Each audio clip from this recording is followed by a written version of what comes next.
Israel और Hamas के बीच पिछले एक साल से तनाव अपने चरम पर है। दोनों के बीच पिछले साल 7 अक्टूबर से युद्ध जारी है।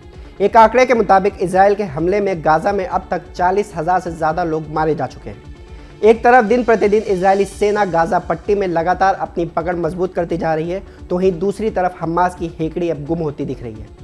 वहीं इजरायल और हमास के बीच जारी जंग के बीच अब इजरायल ने बड़ा कदम उठाया है। इजरायल की लड़ाई तो हमास के साथ थी, लेकिन अब हिजबुल्लाह भी तबाह होता दिख रहा है। उसे गाजा का साथ देने की सज़ा मिल रही है। इजरायल ने हिजबुल्लाह चीफ नसरुल्लाह को मार गिराया। इजरायली सेना ने हिजबुल्लाह चीफ हसन नसरुल्लाह को लेकर बड़ा दावा किया है। IDF ने कहा है कि बैरूत हमले में हिजबुल्लाह चीफ नसरुल्लाह मारा गया है। दुनिया को नसरुल्लाह अब और नहीं डरा पाएगा। इजरायली सेना ने शुक्रवार की देर रात हिजबुल्लाह के हेडक्वार्टर पर भीषण हमले किए थे। इस हमले के बाद ही उसने हिजबुल्लाह चीफ के मारे जाने की बात कही थी। इजरायल ने हमास चीफ के बाद अब हिजबुल्लाह चीफ नसरुल्लाह की हत्या कर दी। इजरायली सेना के chief of staff lieutenant general Halevi ने चेतावनी देते हुए कहा कि अगर किसी ने इजरायल और उसके नागरिकों को धमकाने की कोशिश की तो उसके साथ ऐसा ही अंजाम होगा। इजरायल ने हमास चीफ की तरह ही हिजबुल्लाह चीफ को मौत के घाट उतार दिया। IDF ने बयान जारी कर कहा कि नसरुल्लाह के साथ साथ हिजबुल्लाह के दूसरे कमांडो भी मारे गए। नसरुल्लाह को तब निशाना बनाया गया जब वो बैरूत के दहिया में हिजबुल्लाह के हेडक्वार्टर में मौजूद था। इजरायली सेना ने कहा कि दहिया में हिजबुल्लाह का हेडक्वार्टर अंडरग्राउंड है। IDF ने कहा कि यह हमला तब किया गया जब हिजबुल्लाह के टॉप अफसर अपने मुख्यालय में थे और इजरायली नागरिकों के खिलाफ आतंकी गतिविधियों में लगे हुए थे। इजरायल ने रात भर बंकर बस्टर बम से लेबनान में तबाही मचाई। हिजबुल्लाह के हेडक्वार्टर पर 60 से ज़्यादा बंकर रॉकेट दागे। इस दौरान इजरायली सेना ने हिजबुल्लाह के कई ठिकानों को तबाह कर दिया। इजरायली सेना का दावा है कि इस भीषण हमले में हिजबुल्लाह का हेडक्वार्टर पूरी तरह से तबाह हो गया। हिजबुल्लाह मुख्यालय में कोई भी जिंदा नहीं बचा। जो भी अंदर था सभी लोग मारे गए। हिजबुल्लाह ने शुक्रवार को बैरूत में हिजबुल्लाह के मुख्यालय को हवाई हमले में उड़ा दिया।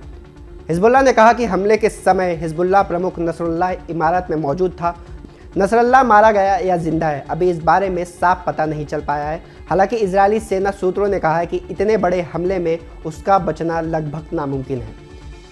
ईरानी राष्ट्रपति मसूद पेजेश्कियान ने इजरायली हमलों की निंदा करते हुए इसे युद्ध अपराध बताया और कहा कि इसने एक बार फिर इस शासन के स्टेट टूरिज्म की प्रतिक्रिया को उजागर किया है। ईरान के सर्वोच्च नेता के सलाहकार अली ने कहा कि इजरायल लाल रेखा को पार कर रहा है और स्थिति गंभीर होती जा रही है। नसरुल्लाह की हत्या की अटकलों के बीच अली ने कहा, हत्याओं से इजरायल की समस्या हल नहीं होगी। प्रतिरोध के नेताओं की हत्या के साथ दूसरे उनकी जगह ले लेंगे। नसरुल्लाह 1992 से ईरान समर्थित संगठन हिजबुल्लाह का चीफ बना था। वह संगठन के फाउंडिंग मेंबर में से एक था। इजरायल ने 2 महीने के भीतर हिजबुल्लाह की पूरी लीडरशिप को खत्म कर दिया। हिजबुल्लाह ने 30 जुलाई को लेबनान पर एक एयर स्ट्राइक में हिजबुल्लाह के दूसरे सबसे सीनियर लीडर फुआद शुकार को मार गिराया था। इसके ठीक अगले दिन 31 जुलाई को ईरान पर हमला कर हमास के चीफ इस्माइल हानिया को भी मार दिया था। अब हिजबुल्लाह के लीडरशिप में कोई भी सीनियर नेता नहीं बचा है। वहीं हमास की लीडरशिप में सिर्फ यहिया सिनवार जीवित है। बताया जा रहा है कि वो फिलहाल गाजा में मौजूद है, लेकिन अपनी जान बचाने के लिए वह इधर उधर भाग रहा है। आपको हमारा ये वीडियो कैसा लगा हमें कमेंट बॉक्स में ज़रूर बताएं। देश दुनिया की तमाम खबरों के लिए देखते रहें न्यूज़ स्टेट। धन्यवाद। न्यूज नेशन अब व्हाट्सएप पर खबरों की ताज़ा अपडेट के लिए न्यूज नेशन के इस QR कोड को स्कैन करें।